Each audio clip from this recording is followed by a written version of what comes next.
You're watching Cherry Red TV. I'm Mark Powell, the label manager of Esoteric Recordings, and in August we will be releasing a compilation album by Rupert Hine as Thinkman, Fighting Apathy with Shock, and it gathers together some of the choice tracks recorded from these albums. And I'm pleased to say that with me today is the man himself, Rupert Hine. Rupert, thank you very much for coming into Cherry Red TV. Pleasure. You've got a very long, distinguished career as a musician, a producer, and much more. As you can tell by the colour. Yeah. And it's discussing a career such as yours. You know, it's quite amazing the amount of diverse things that you've actually done. Can I take you though back to what was your very first experience as a recording artist? Oh gosh, well, that is a long time ago. I was 16, and my songwriting partner, David McIver, and I walked into a couple of music business buildings in Soho, just on a whim. We wanted to play some songs, and of course then we meant, since we were in the building, and that person said yes, we just got out our guitars and played them the songs. There was no recordings. And on the second place, which was B. Feldman and Co., the publishers, they said, great, we'll sign you. So that was my introduction, and then we did a lot of cover songs at the same time. We're talking, mid-60s. And amongst those covers were some by Paul Simon. And that was when they said, well, for a first single, we'd like you to do your version of Sound of Silence. Up till then, that song had only been released on a folk sort of album called Paul Simon's Songbook. Yes. In other words, the version that we know very well from Simon & Garfunkel was yet to appear. But the second they knew that, the labels, they released a version they did have just with the guitar, but with the two voices. It was very interesting. So we ended up being the sort of British version of that song for a while before Paul Simon became globally enormous, but in popularity, I say. So that how long did that duo last in terms of a... Well, as a duo, we did quite a bit of gigging, but the gigging wasn't of any significance really. And I suppose, as a duo, only maybe 3 or 4 years, but then David and I continued writing songs together, with David handling the lyrics, and so we carried on as a partnership for another 4 years before he moved to America. Okay. And then it wasn't so easy to write songs like it is today, transcontinentally. And of course, in the early 70s, you began an association with Purple Records, Deep Purple's label. Yeah, that's when David and I were still together. And because of that first bout after Sound of Silence and the immediate time after that, it was all a bit weak and fluffy, and we kind of gave up going in that direction and decided to try and write for a forward-looking change in how things were going to work musically. And after maybe 2 or 3 years of doing that, I befriended again someone that I'd met in those B. Feldman days, Roger Glover. I met him again through just literally seeing him, recognising him on the back of a Deep Purple sleeve. I said, God, that looks awfully like my old mate Roger Glover, only with lots of hair, because he had crew cut then. Ian Gillan, who was also in the same earlier band called Episode 6, also wore these sort of drain pipe trousers, mohair trousers, crew cuts, doing sort of Four Seasons Jan and Dean numbers. And here they were 5 years later, down to here, doing heavy rock, what became known as heavy rock. But anyway, I phoned up the record label and asked if they could get a message through to Roger that it'd be nice to spend a moment together, and they did, and we did. And Roger said, I've been sort of producing the band, because I'm the only one that's interested in doing all the legwork and the pragmatic stuff, because I'd love to produce something outside of the band. So he did. He produced my first album as such, because the earlier stuff was only singles. And David was still on that album in a sort of Elton John, Bernie Taupin kind of way. We were seen as two separate components, but I was the performer. And although it didn't do a huge business, it did have a lot of critical success. And they asked for a second album, which then Deep Purple were the biggest band on the planet. Roger couldn't spare 5 minutes. So when I asked, when are we going to do the next album, then he said, well, I can't do it, so you just do it. I said, what, no, and I mean, who's going to produce it? I know, you produce it. I said, I don't have a clue. He said, just do what you do at home with those great demos where you're using multi-track guitars, multi-track this, that and other, which of course weren't multi-track today. They were sound on sound, bouncing from machine to machine. And he said, all that electronic-y thing that you do and tin cans, bits of string, just do all of that, only at Ayers Studios bigger. That was my complete instruction as to how to be a record producer. And I think, well, you could call him a genius. I don't know. I thought it was all too me for anyone else to understand. But then suddenly artists started asking me if I'd work with them as a producer. And I couldn't argue that I wasn't one, because they would point at my second album and say, it says so on the cover. Because you did some interesting things with Purple Records. Were you involved in that Colditz album that they put out? Only with a company called Esoteric could I be asked such a question. I mean, it's the most barking mad album, not only that I've ever done, that I think I can almost imagine ever being done, really. The idea came out of the Colditz Breakpoint TV series. The Colditz Story it was called, then I beg your pardon. The board game from it was called Colditz Breakpoint. That was how popular the show was. And they had this idea of putting together some music from that era, meaning the Second World War, but with a story told by sound effects, no dialogue. So we had a sort of script for the whole album, but had to work out ways of doing it just in sound, and then every now and then a piece of music from the period to kind of bring smiles back to the otherwise earnest storyline. So I recorded Spitfires, from the inside and outside, fabulous tanks, Centurion tanks. Everything that had to do with Colditz Castle was recorded inside Dover Castle, because it had exactly the same cobblestones over which the jackboots and the wooden clogs would walk, etc., etc. So it was a bizarre project, and as I say, no dialogue, so you just have to kind of trust that people are following you along with the story. It sounds an incredibly involved, bizarre project. It was. I mean, there's great photographs of me with those huge rifle mics, with baffles around them, and they have a gun handle, but it was stereo. Yeah, it was stereo. Just standing underneath while Spitfires flew over my head, and while tanks rolled by, and then doing other ones inside. It's mad. Well, I suppose we better move on to your first real production job then, perhaps, which was, I think you were talking about it earlier, your work with Yvonne Elliman. That was the... Yes. I was writing songs. Both David and I were asked to write songs for her first album after Jesus Christ Superstar, and we would write what we felt were sort of bespoke songs based on long conversations with her about, if she were to write the songs, what would she be writing about. It was, in the end, it's kind of rather like a therapist session. You kind of keep going. It's not just done in terms of what other people are doing. It's done in terms of what is inside her to come out.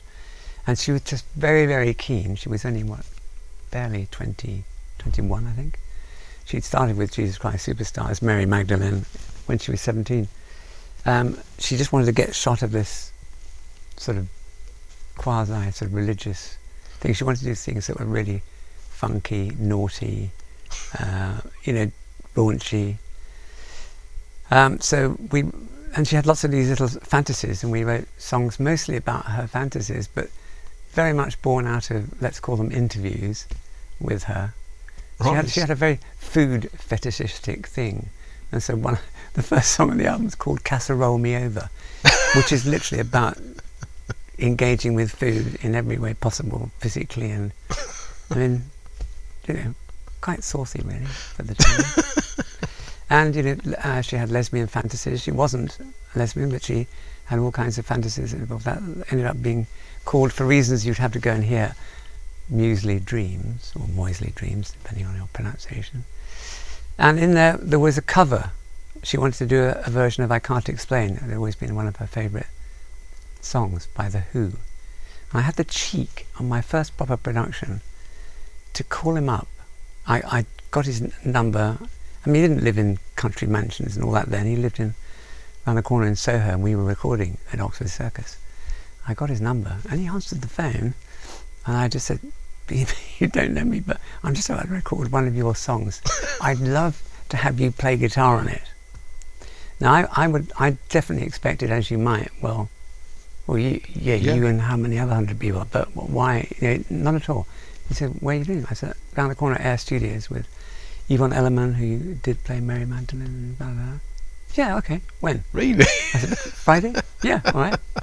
I mean, fantastic. It was magnificent, and he played it in a way that I thought outshone the original completely, but that's more to do with the guitar choice. On the original, it was a 12-string. I think the whole thing was much less biting, whereas we recorded 3 tracks, all of them, left, right, centre, in the mix, that are vaguely, no, they're mostly the same, but in other words, all the variations weren't meant to be triple tracked. I just loved all the variations, and it was really, really strong. Really, I mean, Yvonne loved it. Pete himself loved it, and he from that moment on, I got occasional bands and artists forwarded to me by Pete for production.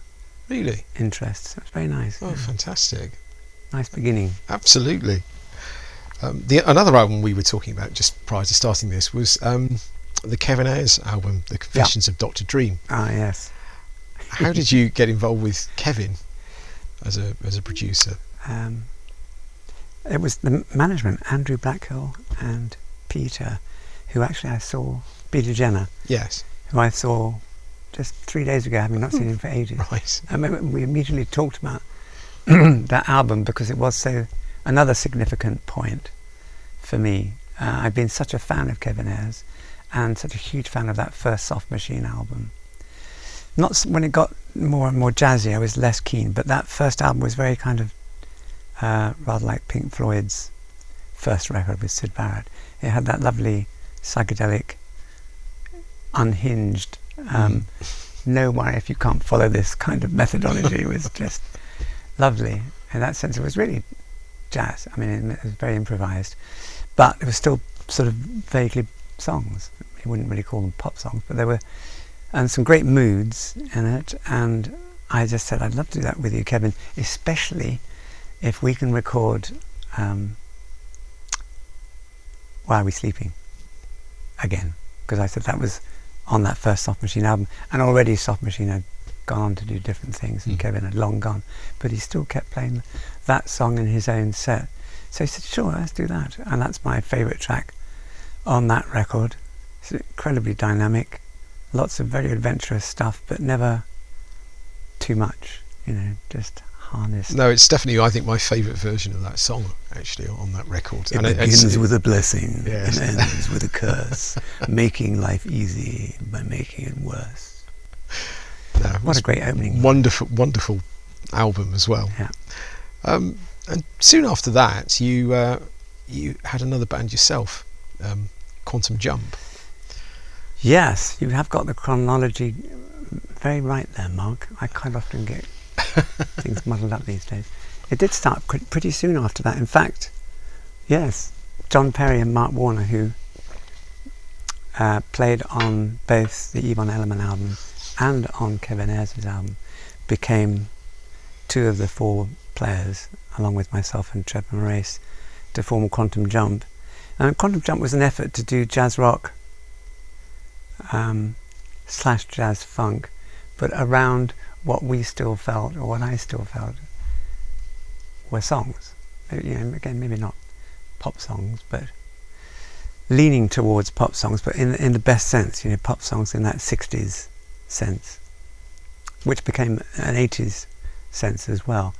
That it's not plastic, and it's not formulaic, and it's not factory driven. It can be very instant, spontaneous, and then it was the idea of sort of including these jazzy, rocky, jazzy, funky elements by weird time signatures and, let's just say, unusual time signatures. And lots of very desperately impressive guitar playing from Mark Warner. I don't think anyone else was trying to be, I don't think even Mark was trying to be, he just was a very impressive guitarist. Indeed. So he was unleashed on tracks that were gorgeous from the guitarist's perspective. My keyboard playing has always been more as a writer than a player. So I wasn't ever trying, I mean, I would go to great lengths to keep up because lots of the things we had to play had to be doubled. And it took me a lot of hard work learning.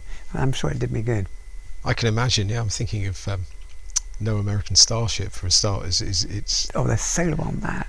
That was one terrific. take from Mark. One take from beginning to end. Nothing edited. Nothing. It's just an amazing solo. I still think I heard it not so long ago and went, still sounds amazing. Yes, it does indeed. And on your first album, you recorded the song which I guess most people would know Quantum Jump for, which is a hit. It was a hit much later. Yeah. The Lone Ranger. Yeah. Which is a good bit of fun. It was a throwaway track on the first album. It was done at the last minute for a laugh, and it's meant to be a laugh. Obviously, the lyrics are very much a laugh. So it was tucked in at the end of the day, and then Jeremy Thomas, the excellent, brilliant record label chap for Electric Records, just said, Rupert, I love it all. We just need something fantastic to happen in the first 15 seconds, because that otherwise very, very nice but standard intro, just a couple of chords and all this sort of thing. We want to bring people in, and I'd been told that by so many shots at singles for other people in the previous 3 or 4 years. Momentarily I was disappointed from Jeremy coming up with the same old thing, something exciting in the first 15 seconds. So in that mood of slightly belligerent, but knowing that he was a good chap, sitting on the loo as you do reading the Guinness Book of Records, always a great read. I just noticed that the longest word in the world seemed to have, because it's in Maori, seemed to have, as much as I could tell, a lot of amazing rhythm in it. And I was fortunate enough to have a recording studio at that time in which Chris Thomas from Manfred Mann, well, the whole of Manfred Mann were recording there, and he's from New Zealand. And I just asked him, I plunked the book in front of him and said, can you say how to pronounce this? And he did. I mean, slowly, but quite shortly. I said, can you write it down phonetically? And anyway, long story short, I learnt it phonetically, and sure enough, it was full of all this rhythm, all that taumata waka tangi hangi. It was like fantastic sounding. So I thought, I know what, I'll put the longest word in the world on the front of that song, just like that, arbitrarily. They'll probably think it's got something to do with Red Indians, given it's about the Lone Ranger. I mean, Red Indians and cowboys in that sense. And Jeremy absolutely adored it. He immediately whisked it down to a couple of people at the BBC radio. Was it One by then? I think it was, just Radio 1. They loved it, and next thing I knew, it was Tony Blackburn's record of the week, before it was banned. It was banned, was it? In 1974, that first release, it was banned. It was banned for homosexual references and drug references.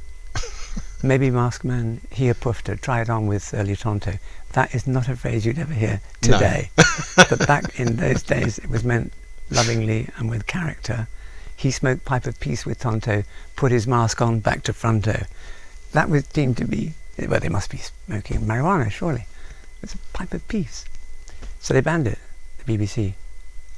Do we need the postscript to the story? Yes, how did it become a hit years later? So 5 years later, by which time it had become Kenny Everett's favourite thing to use on his radio show. That's right, yes.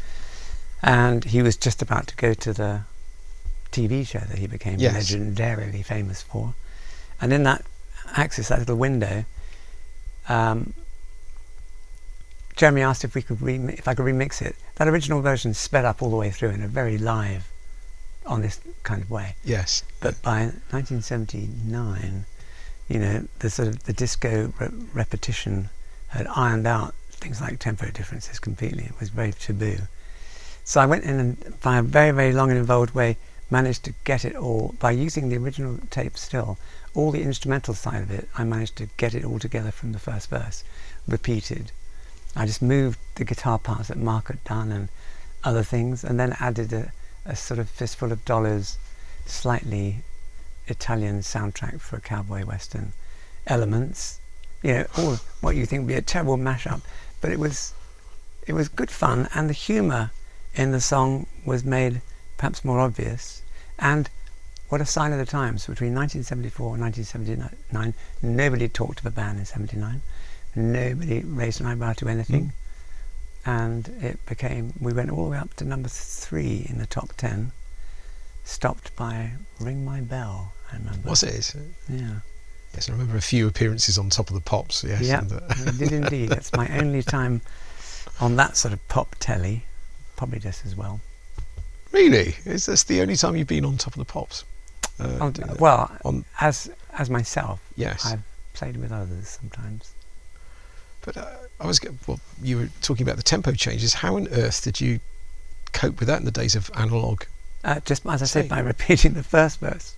So it was with a razor blade kind of thing, was it? Cut and paste, but in the old school cut and paste with actual scissors, knife. and used the intro again in the middle. So we had the return of the Taumata Wakatangi word that appeared in the middle, much to everyone's applause. And there were so many people who would come up to me in the street and say, I can say that word. I say, okay, go ahead. And they go, well, it's Tau Whisky Bondi Brandy. No one could ever do it. But eventually I got sent things that 2 people I know in that period have worked it out and learnt it as well. What a silly thing to do. But what does the word mean? The hill whereon was played the flute of Tamataya, circumnavigator of lands for his lady love. It's the name of a place on St John's Island. Really? Off the coast of New Zealand. So it's technically, it is one word, but as with a lot of German, it's a full description. It's of one something, word, yes. but it's made up of 5 or 6 elements that are separate words, really. Fantastic. Well, of course, sort of just towards the end of that, the quantum jump thing, you then became associated with Farmyard Studios. Well, we formed Farmyard, yes. Right. Drummer Trevor and myself decided that, because we recorded in these rehearsal rooms which he owned along with his house that he bought from Dirk Bogarde. I mentioned that just as my way. So we ended up, Farmyard Studios was in Dirk Bogarde's old house, and used as a rehearsal room. So we just moved mobile recording studios into the courtyard and plugged them up to either of the rehearsal rooms, and then we thought maybe we should make this a more permanent thing. So we raised the money or borrowed cash on the Finance for Industry programme that Margaret Thatcher of all people had just introduced. Really? But that's what funded our studio, and they got all their money back times whatever. So that was nice. And that's, yes, so he and I did most of my productions throughout the 80s there. And then when I wasn't there, other people would book the studio as well. Yeah, because I was going to refer to some of the things you did in the late 70s there. You worked with the band Camel. And you did 2 albums with someone known to us at Esoteric, Anthony Phillips. I did as well. Anthony, yeah, he's an adorable chap and very, very talented guy. At that point he was still very much managed by Hit and Run, who managed Genesis, and Peter Gabriel, and then eventually Phil Collins, and I was all the Genesis family, and they were keen to see if they could make his songs less, pardoning any pun, esoteric and slightly more commercial. But he's not really a singer. He's the first person to tell you that. The songwriting itself and the text was all really, really good. And I liked his very idiosyncratic, I liked the personality of the vocal. And I felt sure those people that enjoyed his music would as well. So we did 2 albums. The first one very much with just Anthony singing. And then the second one, they got 2 other people from the Genesis camp who were actually, if I remember rightly, roadies for Genesis, American roadies, who were also just very good singers. And they got them to sing. Otherwise, all Anthony's, Anthony's parts, and he's a good orchestrator and arranger. So he did everything but the vocals that were done by two guest American chaps. I know when we've spoken to Anthony about it, he always refers fondly to those records as well. We had a lot of good laughs. Yeah, this was still the era of, most people quoting Monty Python every 5 minutes. And during the record making process, it's surprising how often you can. I mean, 20, 30 years later, the same thing was, everybody was just quoting from Spinal Tap, because there's just so many great quotes there. But you use those shared commonalities as a way of expressing things less directly, but just as meaningfully. So, and often very funny. And moving into the 80s, you produced a diverse series of albums for various people, from the Canadian band Saga through to Tina Turner and Howard Jones. Yeah. Not much in common there. No, nothing at all. And in fact, in terms of sort of style, all very different. I mean, when you approach producing an album with someone, what are the things you look for in terms of that? Because I would say that some producers have a sound or a style that is instantly recognisable across various albums, but with yourself, I think it's difficult to say that's a Rupert Hine production, because everything sounds different and the essence of the artist is there.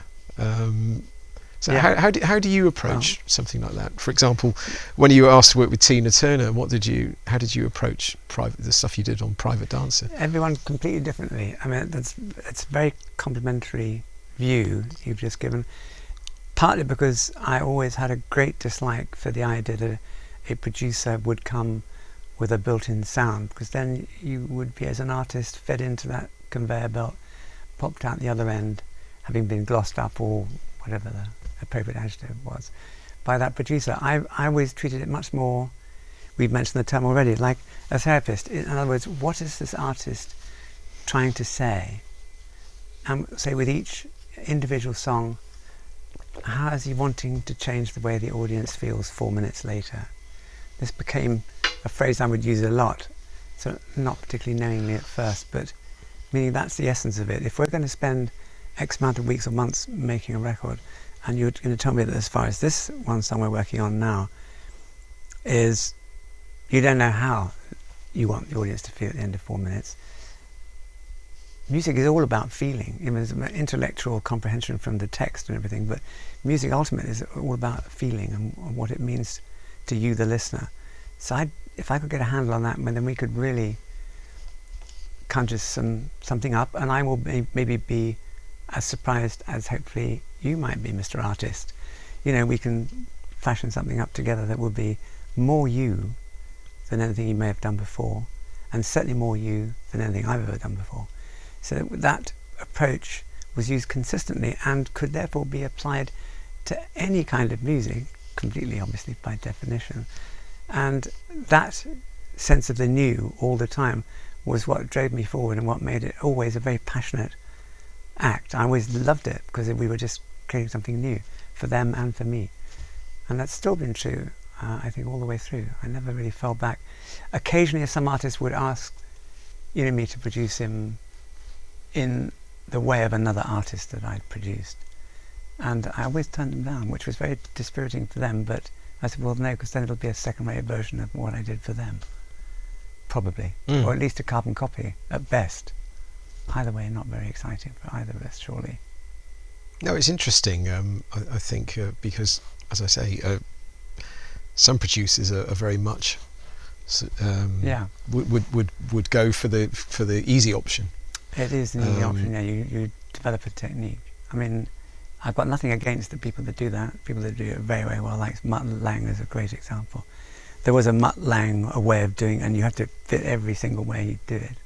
But you got a guaranteed sound at the end of it that was, at that time, very glossy, and people loved it, So how did your association with Howard Jones, for example, come about? Was that something the record company brought to you, or did you know Howard before that? Well, actually, on paper it looks like the record company brought it to me, and literally they did. But Max Hull had just become the head sort of, I can't remember his actual term, because it was the boss of all the A&R aspects of the newly born WEA at that point, which was Warner's Electro Atlantic in London, and or in England I should say, and they were the ones that, through David Stotts managing Howard, were, particularly Max Hull, were into it. And Max had a company called Gemini with Jeff Jukes, which was an agency in the 70s that looked after Camel and other artists of that kind, Max and Jeff. Jeff had become my manager then, so that was one link. Max had now been in WEA, and they said, between them all, they said, come on, see if you can see what you think of this guy. Now he'd only put one single out, but that single had gone through the roof, and they were very keen to do more. So I went to see him play at Friars in Aylesbury. After one single, I expected a couple of dozen people, and interested in the middle of, I don't want to say nowhere, but relative to the London music scene. And I turned up, the place was rammed. There were in excess of 2,000 people crammed into Friars, heaving. There were girls fainting in the front row and being taken out by people. I have my own photographs. I took myself out of disbelief. Howard on stage with his little rig, and Jed, the mime artist, and at one point he goes up and plays the organ that's fit into the building, this huge thing. And it was such an exciting gig. This audience were just paralytic. It was an amazing vibe. So it was undeniable, and that gig was only a few miles from Farmyard Studios. So I very enthusiastically said, yes, let's do something, and we did, and it was a fabulous success. My first top 10, top 3. In fact, depending on which charts you look at it, it was number 1, but album. Yes. On the day of the release, and What Is Love was the single that was released to coincide with the album release.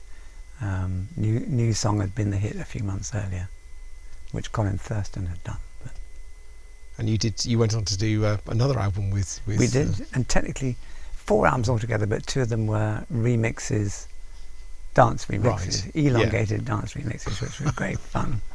That was at the time when it was all, again, quite fresh.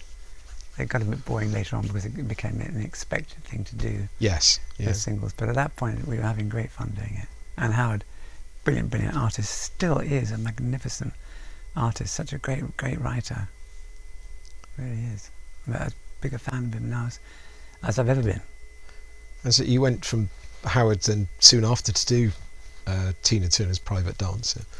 Yes, the first album was in between. The first Private Dancer album, the first one I did, was in between Howard's 2 albums. How did you get involved with that project?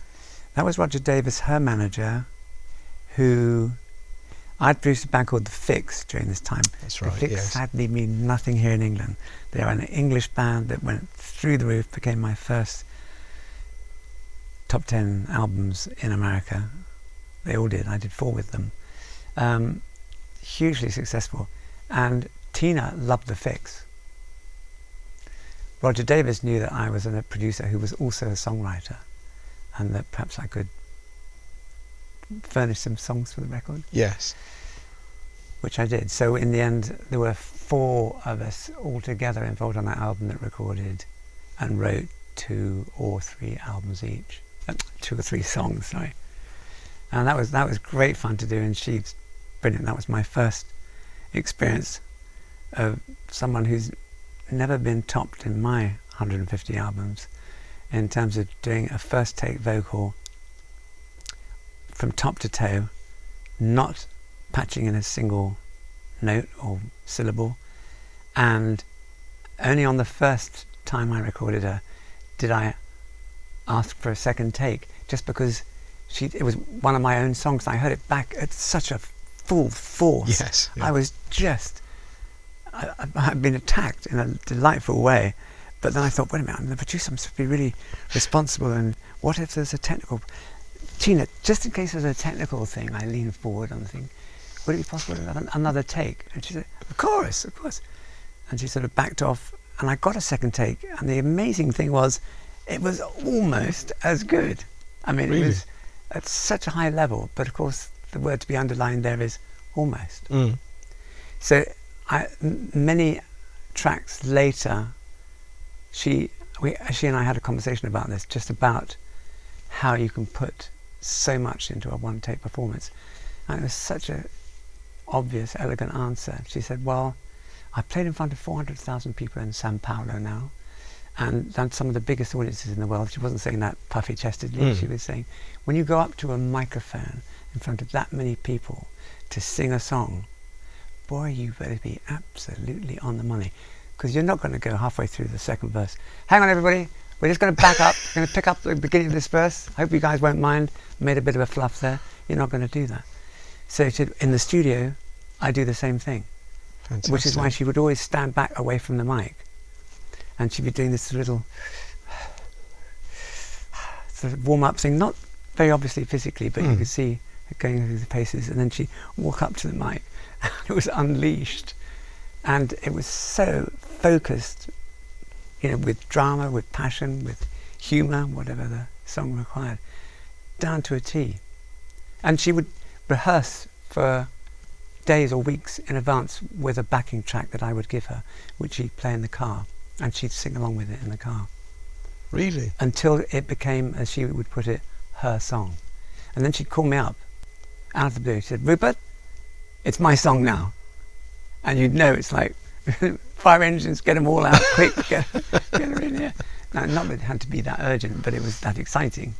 So I would pick her up from her house in Kensington, and we'd drive up to Farmyard, unleash her to the microphone, pop her back seconds later, what seemed like seconds later. So they were all first takes? All first takes.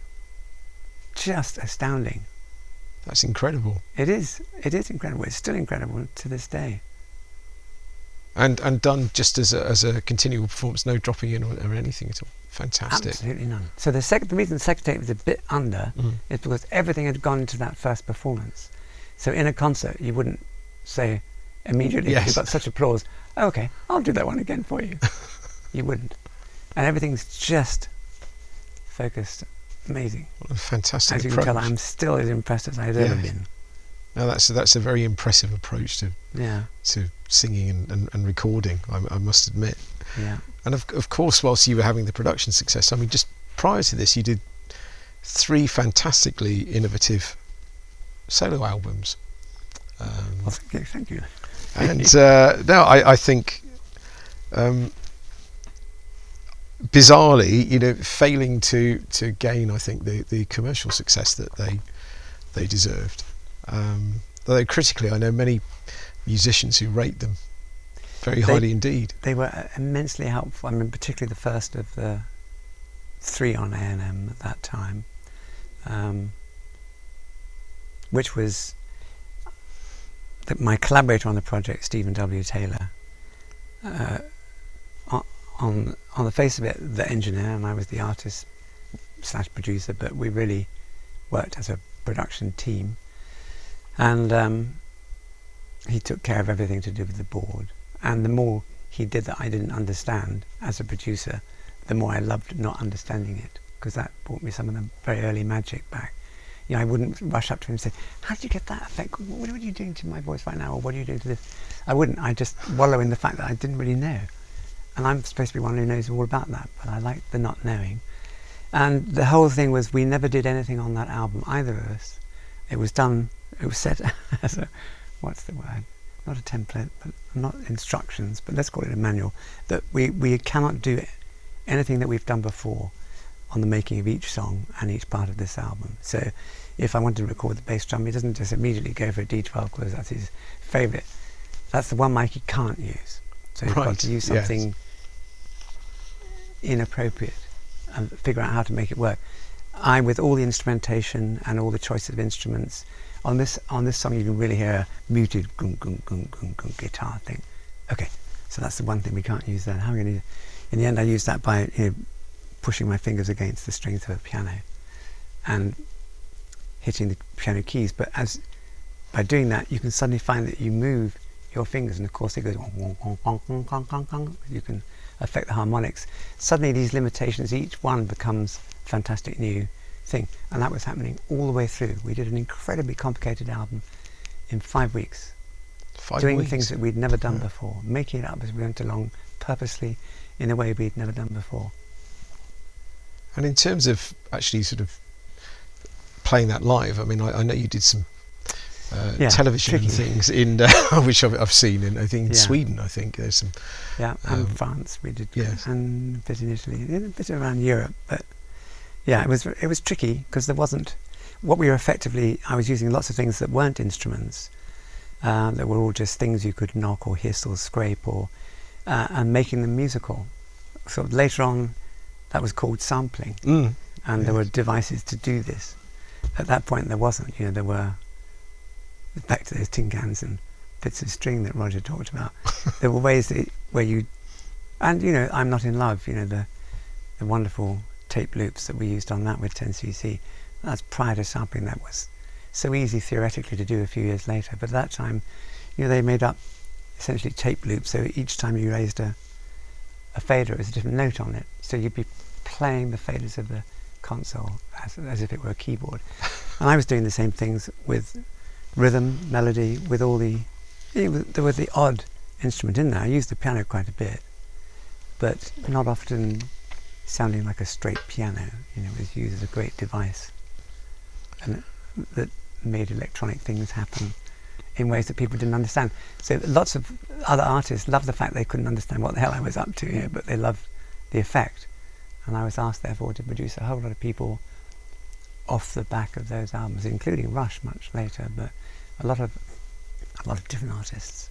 Excuse me. I'm sure. I think they were very much. It's a term that is used a lot, but very much ahead of their time. I think in the way they sound. They sound, considering when they were recorded, they were very unique. I think at that point, with it was quite a striking thing to listen to at the time. I like to think so. Yeah. I mean, that's certainly in a way what I was aiming at. It's just like to make it the maximum version of me, in the same way that when I'm producing other artists, I want to get the maximum version of them. Did you ever stop during that period? You just seemed to be working all the time. I was working all the time and loving it. 16-hour days, not even thinking about it. I mean, you work with, as I say, you work with some other wonderful people. So you mentioned Robert Palmer earlier. Yes. You were great fan. He was a huge fan of that Immunity, that first album. Really? Huge fan. And I found out he was playing 2 or 3 tracks of it as the walk-in music at the beginning of his gigs. Oh, right. When audiences came into the theatre. He loved Hang On To My Vertigo, he loved Surface Tension, both of which are on the Esoteric. That's right. Record. I was just about to give that one a plug. And that, so that was like working with someone. I'd been a huge fan of his on the record. Well, it was the previous record of his, which had Johnny and Mary on it, and was very much his walk a little bit away from normal instrumentation and using cooler, more interesting things. So he asked me to get together, and we combined on what became his Pride album. Co-wrote a couple of songs and helped him out with keyboards on all of them. And he didn't pay me anything, and he came and produced my vocals on Wildest Wish to Fly. It was a bartering system, which I love. Yeah, there was no, we just swapped talents that we could do for each other. Fantastic. And you recorded with him in the Bahamas, did you? We did, yes. He lived there, of course. It wasn't like we went off to some fancy holiday recording session. He lived there right opposite Compass Point Studios, which was Ivan's studios, right on the right by the coast. And his house was opposite the studio, literally right on the sea. Little house, very modest little house, wasn't flashy, but it had a little balcony on it.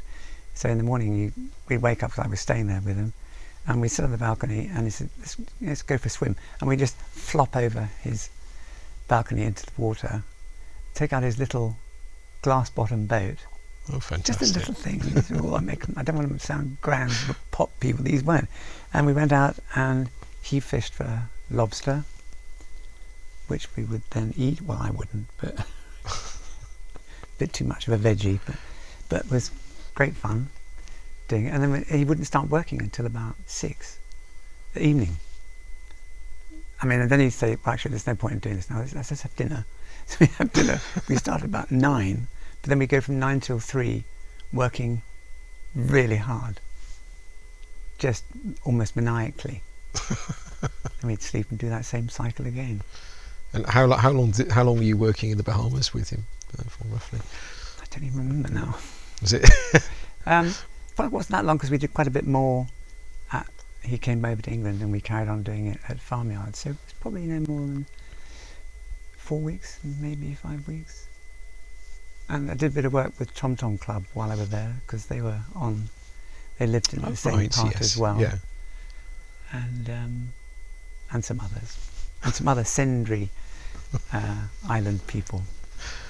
So, moving on to, I suppose, the second part of your career as an artist, you released some material under the name Thinkman. Yes, this is very well thought out, this line of thinking, Mark. I congratulate you. You're making sense of this much more easily than I might have done. What happened by the time the third of that triumvirate that became Unshine, the Skyline content, as it were, that third album, by the time that came out, I was getting quite a lot of reviews of people that might not otherwise have reviewed albums that were a little bit off the beaten track like that. But they tended to use something about the headline of the article would be along the lines of, I don't remember any particular one, successful producer makes own album. And I really resented that because I'd always done my own albums first, right back at the very beginning. And I'd always continuously put records out, either as Quantum Jump, solo albums, whatever. And I resented that. And I just woke up one morning and thought, well, you know what, why don't I pretend to be a band? I'll just slip into one of the members of the band and we'll market it as a band. And therefore, perhaps I won't even look any more like just that I'm producing it. That I might be playing keyboards or whatever, but that often was true. So that was the beginning of it. And couple that, most importantly, with the idea that Thinkman as a concept was a very, very particular thing that Jeanette Obstoy, who was writing the songs with me at that time as the lyricist, and I had, in terms of, we love the idea of having, it's a dangerous expression now, but at that time we used to use it, media terrorism, that we were media terrorists. And the idea was that we were going to right planetary, global wrongs by having members of Thinkman, which was, as far as this movie script went, because it was originally going to be a movie as well, it was Thinkman were these media terrorists that were working in all areas of arts and culture, film, television, music. So, if they were in music, then the idea is they would, whilst they were in a TV studios, doing the equivalent of a Top of the Pops for that country or whatever, in between the rough run-throughs and things earlier on and the actual broadcast later in the evening, they'd be scaling the building, finding tapes, getting all the outtakes and gluing them together, let's say, and making sure that was swapped for the program that was going to go out, which was really not the truth. And all these examples were included in this script. In the end, the film was abandoned, perhaps. Even though Chris Blackwell at Ireland really liked the idea a lot, but it became more and more expensive when he realised. So we settled on just calling it an album, but therefore it is very much a conceptual album based on that original film plot and based on the fact that most of these songs are about wrongs that needed righting, or at least about the situation that strangely we find ourselves in again today, with shoes on different feet. But yeah. Again, I think the music is ahead of its time. I think, and I think the whole concept thing is interesting. Yeah. Julian Clary was involved with with this, and indeed appears in promotional video, I think. He does indeed. Yes. The whole band were actors, except for me. So I just carried on making the records, as I'd always made my own records, playing everything. But by the time we went out and gigged, and we did gig, I mean, Andy, the actor who played the bass part, the bass player, learnt to play those parts as an actor. Really? If you plugged him in, Yes. it worked fine. Maybe it wasn't the finest performance of it, but he knew how to play it. And the same with Joe, Leo Hurl, as he was called in the band, the drummer. Julian Clary was the keyboardist, because I was basically doing other keyboards, and vocals, and joining in some Simmons pad style drummy things at that time. So they were 3 actors, and Julian was then, he had the Joan Collins fan club, was his comedy act. So he was just on the alternative comedy circuit, and he was up in all the actors and models books, portfolios. He was in all of those. And it was Jeanette who chose him from one of those, and then we realised that he was at Joan Collins fan club, went and saw the act, which we found rivetingly funny, but very few people knew about him at that time. He was really a pretty out there alternative comedy circuit guy. So yeah, he fitted in very well. Had lots of fun times, particularly playing essentially mime gigs on German television, which they mostly were at that time. Yes. It didn't matter which TV show you did. So it kind of didn't matter that they couldn't play it. Absolutely. What was more important is when I came to be working with Jeanette on directing the videos, they responded to direction brilliantly. And so Yes, you work with a band you know really well, and you try and get him to come through that door and walk across the room, and he walks in such a ridiculous way, he would never walk, but he's acting, so he's doing just horrible. So this way round, we can work with proper actors, get them to do the proper thing. And well, you made a series of albums as Thinkman. We did. How? For various reasons, again, mysteriously, they weren't as commercially successful as they. In some parts of the world, Canada, they were very successful, and Germany, they were successful.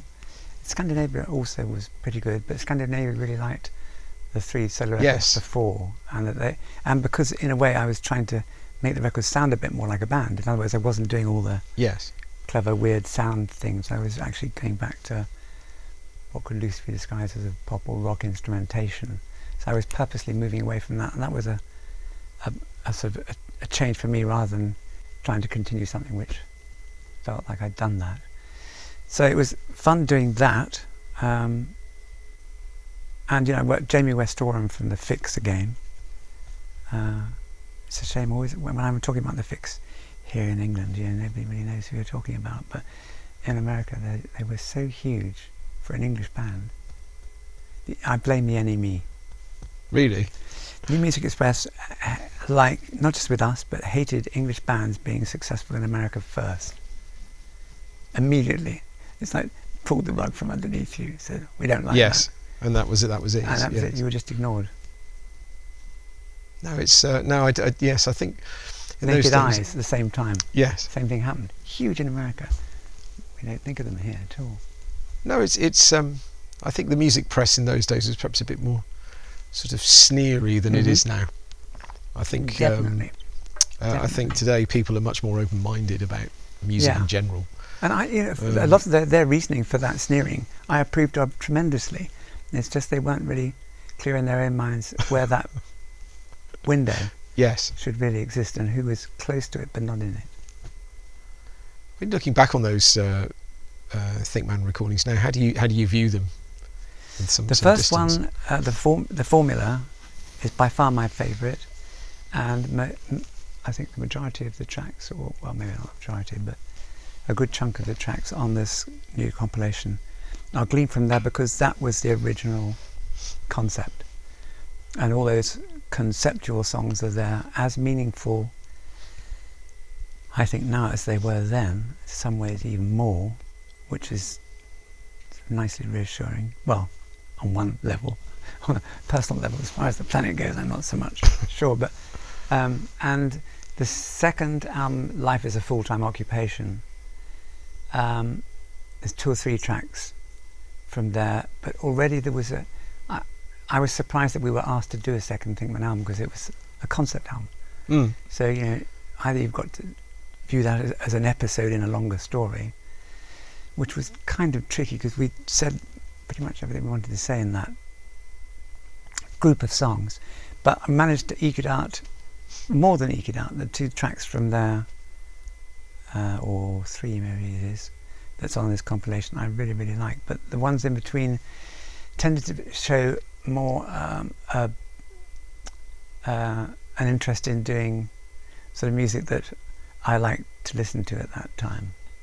And that's not necessarily a good reason why you should do it yourself, you know. So I don't like those tracks so much. By the time we got to the third of those Thinkman albums, of the 3, it became pretty much like a Rupert Hine record again. I mean, I wasn't bothering really. It still came out under the name Thinkman, but otherwise there was no pretense. There was no touring. There was no involvement of the actors or anything like that. It was just, and also the nature of the way it was written was much more like the 3 original Rupert Hine records on the Unshy of the Skyline album. So I like that very much. It's not quite so Thinkman, but most people wouldn't really know what to be Thinkman or not to be Thinkman is like. So it's fine. And we're needing to close in a moment, but one thing I need to ask you, you're still an immensely busy person. What are you involved with these days? Perhaps you could give us some idea about what your current activities are. Very briefly, because the last thing I would want to do is rabbit on things outside of this realm. Other than they're mostly musical, I do have a publishing company, which means I keep a music publishing company where I keep a very direct hand in with artists, songwriters who I really, really like and cultivate, and that's a joint project with BMG, a JV with them, which is lovely, and they're great to work with. And I did that very soon after this version of BMG started, only what was 10 years ago. Right. We started that maybe 7 or 8 years ago, my label JV with them, and they've expanded very, very well in a very new model that I think works extremely well. So I'm involved with those artists on a sort of hands-on way. I'm a board member. This is going to sound tedious when you mention board member, but of the Ayers Academy, that was up until recently known as BASCA, the British Academy of Songwriters, Composers and Authors.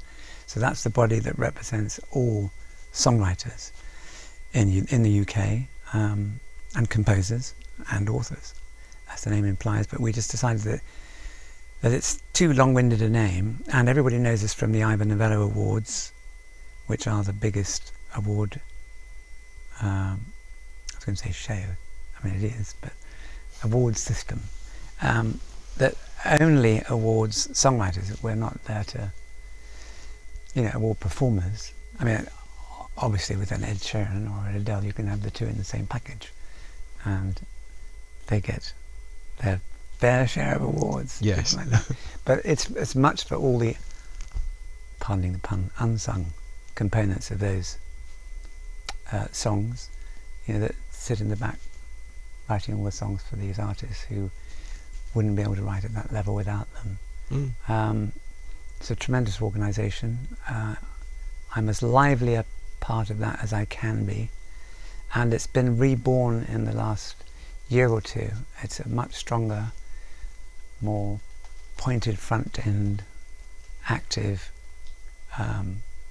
group, and it's really, really exciting because we're working defending artists and creators' rights all over Europe, and the world where it's influential. By that I mean that one has to go to Washington to speak on their behalf, as well as Brussels and as well as other.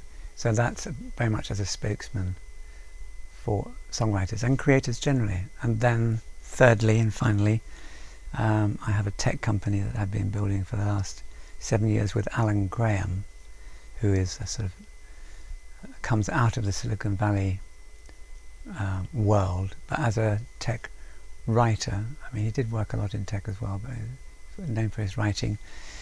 And he and I came up with some ideas to really help address this imbalance between creators and tech companies. Because on the one hand, we were mad keen on what tech could do, like so many of us who've feel we've been sort of wrong-footed a bit by a lot of them. As soon as it gets to a point where it's just, pumping up capitalism to ludicrous proportions without any true feedback to the real creators, this has had to be addressed not only through the Ayers Academy, but also with tech like ours, which is a micro-licensing technology between rights users and rights owners. I'll keep it that simple. And in such a long career, you sound still as enthusiastic as ever about music and people who make music. I am, and there's some great writing going on. You get people, because it's such a massive amount of interference out there on the internet. Most people can't. They think that the kind of music they like is not being made anymore, but it's only because there's so much interference and it's so hard to find. So that what they really need to find is all very well having great playlists on a streaming company or any other device, but there's nothing quite as comparable as having this highly recommended by ideally people you know, and if not people you know, then people you respect. And if they come up with things that they think maybe you should listen to, that's what you want to know. Then you've got a lot of these people that feel disillusioned, feeling, oh gosh, maybe there is lots of cool stuff still being written. It's not a question of still being written, it's a question of new stuff that's being written for the first time in different ways, and we just need to make sure that it gets a chance in that massive haystack of the internet, and pokes up, and we help. Anyway. And you're still as optimistic as ever about the future of music, are you? Music, definitely. I mean, we can always go through periods when people are less looking towards music for some real stimulus that affects the way they feel. As you know from what I said earlier on, very much the point behind whatever I can do to help music forward. But sometimes if we live in troubled times, then it's rather like when you look at films that are troubling to watch, difficult to watch, often mostly watched in times of comfort, where that discomfort is a sharp reminder that things in your world are one thing and this world are another. Whereas now we're living in such an uncomfortable world with so much divisiveness at every turn, I think people are wanting more comfort out of their music than they might normally, but that doesn't mean that'll be true in a couple of years' time. So we need to be writing the songs for them as much as we can, and encouraging the artists for them too. I think it's wonderful that you still have an eye on emerging talent, and which is so often is overlooked, I think, these days by people in the business. It's easy to get a bit old codgery about it. It is. So many people of my age group, and they sort of bang on about it's not like it used to be, and what about this band and that, great bands from the past. They were great bands, and they're in the past. Sure, we can listen to them, but we don't have to bang on about them anymore. Absolutely. Rupert, thank you very much indeed for talking to us on Cherry Red TV today. Thank you for making it such an interesting chat. Oh, thank you very much. Thanks.